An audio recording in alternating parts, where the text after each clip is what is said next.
In this video, I can show you how to go from this to this. To achieve this level of lighting quality, we'll be using what is called a 3-point lighting system. To simplify, it essentially contains 3 lights. You have the key light, the fill light, and the rim light. The key light is the main light, it's where most of the light comes from. The fill light does exactly what it says. It fills some of the shadows to remove the contrast, which lets us see more details on the subject. It's usually the least bright light in the scene. The rim light is the brightest light in the scene. It gives an outline of light around your character, which helps us separate the character from the background. Alright, so now that we're in Blender, we can finally start setting up our lights. But before we do that, head over to the right side of your panels over here and click this button right here. Go to Render Engine and set that to Eevee. This will allow us to set our lights easier. So now we can add our lights.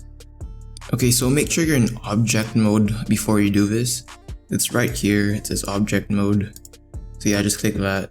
Now we can finally add our lights. So press Shift A, go down to lights, and we can add an area light. So it's gonna show up right here at the bottom of our character. So what we can do is press G and then Z. Then we can put this up a little bit, right? And then what we can do is press G, then X to move this to the right. And then we can press R, Y, and then on your keyboard, type 90. This will rotate it 90 degrees towards our character. And then we can size it up a little bit by pressing S. Alright, so now we can do the same thing. Press Shift D and then X on your keyboard. Bring it to the other side of your character. And then now we can rotate it 180 degrees on the Y axis. So press R then Y, then type 180, and then that should be rotated towards your character. Then we can move it a bit to the left here. Then we can just press R, Z to rotate it right over here. This light is usually smaller than the key light, so we can just size it down a bit. And then click on your key light. We can go down over here to your properties panel. Click on the light tab, and then we can set this to maybe 500. And then to see if it's working, press Z and then go up to rendered. So now we can see our key light is on our character, but we can't really see our fill light because the brightness is too low. So we can adjust our brightness by adjusting the power. So let's put this maybe 200. Yeah, that's a bit better. You can see that the character is lit up now on its side. There's not as much shadows. Yeah, it's a pretty big difference. And now we can add our rim light.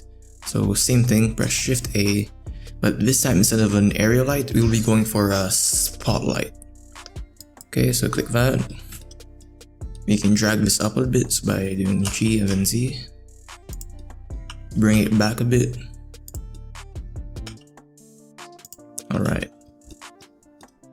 And then we can rotate it on the X axis and then the Z axis. So it's pointing directly behind our character. Yeah, that's good. But it needs to be pointing up a bit more. Yeah. And bring it down a bit. And bring it a bit closer. So if you remember what I said, the rim light is the most powerful light in the scene. So we're gonna set this to 50,000 or something like that. Yeah, now you can see that's really well lit up. So we can go to our camera by pressing 0 on the numpad.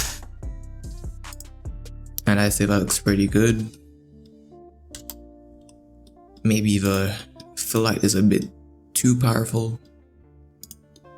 It's always good to have some shadows. So think 150 is fine on polyfill light. Yeah. And that is how you do it. Alright, if you guys did like the video, make sure to show your support and like and subscribe. If you do want to see more of these videos in the future, let me know down in the comment section below.